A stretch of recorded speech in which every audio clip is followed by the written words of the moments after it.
Hey guys, I'm gonna be when I was younger. Right now, I don't really feel like playing video games right now. I don't know. Like, I was just gonna stream. I'll probably stream a lot tomorrow. I don't know. I just don't feel like playing video games. Like, that's weird, but I don't know. Maybe I'm a little sick of star collecting right now. So, anyway, I have a couple more things I would like to read. Now, some of them are, like, decent, and some of them are absolute shit. So, before we get into this, so, Dictionary Girl. There was actually a sequel to Dictionary Girl. Now, let's go. This is called Big Ancient Girl. First of all, that name sucks. Second of all, I think this is a worse story even than Dictionary Girl. It's very lazy. It's like 4 pages. So, without further ado, the reference book Girl series. I guess I was going to make a series out of it. I don't know. Big Ancient Girl. Prologue. When Rita got her new dictionary, she didn't know that she would ever get anything bigger, but she did. This is the story of Big Ancient, the biggest thing Rita got.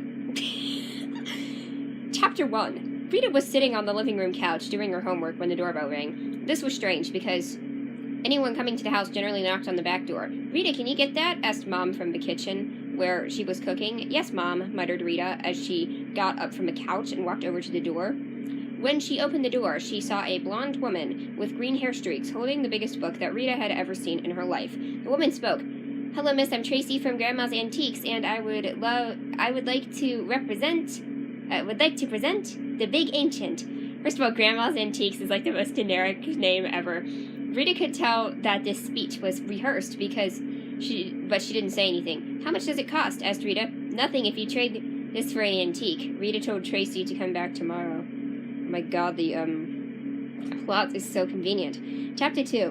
Mom, do you have any antiques that we don't need? Asked Rita. Check the attic, dear, replied Mom. Shouldn't it be like replied her mom? Oh god. Rita's mother was not the type to ask why about things. Of course, convenience. Chapter 3. After much searching, Rita found an old clock in the attic. It didn't work. Mom, do you need this? And can Dad fix it? Asked Rita breathlessly when she came down the stairs. No, and ask him when he gets home from work. Chapter 4. When the clock was fixed, Rita went to Tracy Rita went to Tracy and took the old ancient. It was supposed to be Big Ancient. But Tracy said something. Now listen carefully. This is a very valuable antique, and I am still the technical owner.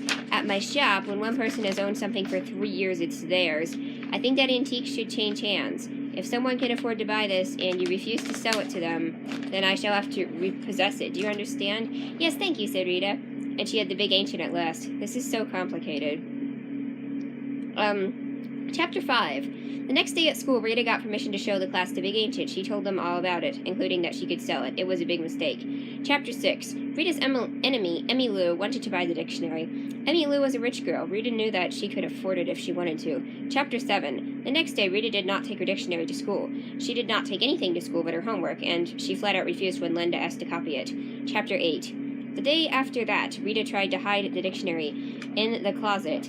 When she was cleaning, but her mom caught her. Nothing was working. Chapter 9. Rachel Perkins was the only other rich kid in Rita's class. Rita asked Rachel to buy it, but she didn't want to. Rita was trying to get the dictionary away from her nemesis. Rita felt like she would rather give her dictionary to a mean, hungry troll than to Emmy Lou. My god, this is so bad. This was like half-assed. Okay, even for the time, like the original Dictionary Girl was bad, but this was half-assed. Chapter 10. Rita was out of ideas, but her best friend Lorraine had one. Remember that Amelia kid? And there's a footnote which says Amelia is in the soon-to-come novel This Is Amelia by Sarah Priest, which I never ended up finishing, so I don't have a copy of it. It was probably written in a notebook, but I do kind of remember some of the stuff I was doing with that, and also the fact that it's called This Is Amelia makes me laugh now because there's a song called This Is America, so now I want to be like, This is Amelia! So it's actually not a terrible title. I might use that for something someday. She's not in our class. Maybe she knows some rich kids. There was no such luck. Chapter 11. Rita and Lorraine walked around town with the Big Ancient, but there was no luck in selling. First mention we've had of Lorraine, just out of the blue. There's Lorraine. Chapter 12. We need to talk to Tracy, said Rita. Chapter 13. They wrote a letter. Dear Tracy, Rita recently bought the Big Ancient. We think you change your change hands thing is silly. We have an enemy at school who wants to buy it. Sincerely, Rita and Lorraine. Chapter 14. Dear Rita and Lorraine, I'm very sorry about your situation. It is policy. There is nothing I can do. Sincerely, Tracy. I hate those, form letters. The letter seemed unhelpful, but it gave the girls an idea. Chapter 15. Lorraine thought of it first. She told Rita that it was her brilliantest idea ever. But there was a problem. Brilliantest. Wow. Chapter 16. Okay, so my idea is that we sell Emmylou the dictionary and then I buy it back, but I don't have enough money. Rita begged Lorraine to try it anyway. Chapter 17. When they told Emmylou that if someone wished to buy the dictionary, she would have to sell it to them, Emmylou didn't believe them. They wrote Tracy. Dear Tracy, could you please tell our frenemy at school... frenemy. I was reading so much crappy middle grade fiction. About your policy. Sincerely, Rita and Lorraine.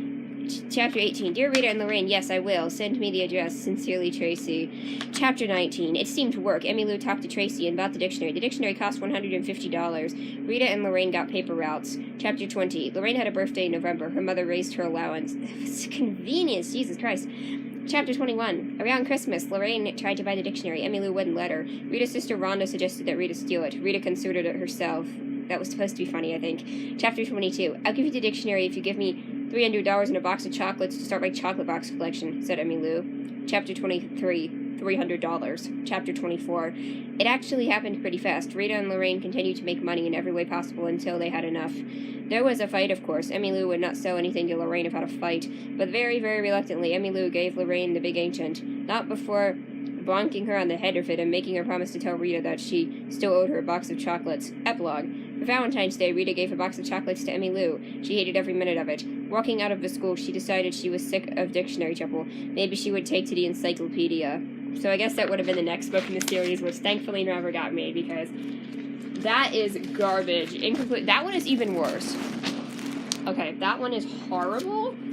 Okay, so this is one that actually I did before. This was the first thing I attempted to write. This is called Invaded. It's an alien invasion thing. And it is very short. I think I was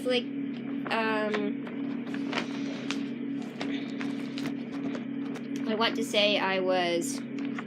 this whole rating streak got inspired by a thing which is hilarious, and I would love to share it, but I won't because it wasn't me. I did it with a bunch of people. It's a hilarious story that we're writing in a little group I was in. So, anyway, this is extremely short and extremely bad. I think this might have been the year before. This might have been 5th grade, so it would have been 10. This was the first thing I typed, though, so still very, very bad. Invaded. I called it a novel. Let's see. It's 6 pages of large type. Lazy days. I am Kelly Larkin. I am 6 years old. My brother Ben is 14. My sister Tara is 13. I feel so young. Ben is goofy, and Tara has been acting like a grown-up. We are going on vacation. Our parents are split up, so we spend the school year with Mom and the summer with Dad. Dad is taking us to a beach house. We expect lazy summer days. There should have been a period there. What else is there to expect? We come to our beach house. It is big and old but well kept. It is near the ocean. I run around it. Then Ben sees something. Is this like See Spot Run? How basic could this sentence structure possibly be? Antenna. Look, says Ben. I look up. I see a giant antenna on top of the house. Cable? Super radio? Super satellite? How big? This is how big, and I drew it. It was like a really big antenna on a house. The meeting. We pick rooms. Okay, I'll show you. That was the drawing. We pick rooms. The beach house has 3. Dad uses 1. Tara shows me our room. Ben goes off to his room. We call him back for a meeting. Puzzled. We don't know what it's for. Asking. Tara is responsible. She goes over and asks the owner of the beach house. When she gets back, she reports what happened. Well, I went over there, and the guy said that the last renters must have put it up. That's all he said. Answer. Ben sees a spaceship in our driveway. Aliens. Ben says there are aliens. I don't believe him. The aliens leave. Probably back to space. We forget about the antenna and settle back down. Report from Tara. Tara says to Ben, I was in the shower the other day, and I heard this weird voice. I thought you were Kelly. Must have turned on the TV. The TV was off. I think we're communicating with aliens. I overhear this. Miscommunications. Tara and the aliens don't understand each other. The alien thinks Tara is hostile. I understand alien language. Our teacher is a superhero, and I'm not kidding. I tell Tara the alien thinks she is hostile. I'm still learning basic alien, so I don't know much. Kelly is a hero. I overhear an alien saying that he is going to take over the world. I tell Tara and Ben that we need to stop them. I even tell Dad, but he thinks we are being silly. Invaded. The aliens start coming in. First they come by 2s, then by 4s, then by 8s. What will we do? The bomb shelter. We go to the bomb shelter. The end of time. I kick and scream. I don't want the world to end. Escape. We escape. Stop. We yell stop. Rentals. We rent a spaceship. We chase the aliens. They are mad at us. I say, we should show them that humans are good. In the midst of chaos, we start a charity. The aliens don't seem to get it. I pay them with my birthday money. They have a different world. We go to Mars to get alien money from an alien bank. We pay the aliens. They stop invading, but a few of them want more money. We don't want to steal any more from the Martians, so we give the aliens our rental ship. We pay Earth money to the rental company, so they can buy a new ship. Leaving. We leave the beach house. It is time for school to start. Mom's. We go back to Mom's, and I tell her about the aliens. She doesn't believe me, of course. The end. So, as far as that goes, because that was the first longer thing I wrote, before dictionary go and all that.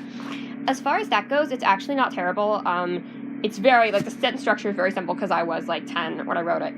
But, I will say that I'm actually surprised that it's, cohesive enough, and there's not that many grammatical errors, so it's actually not terrible.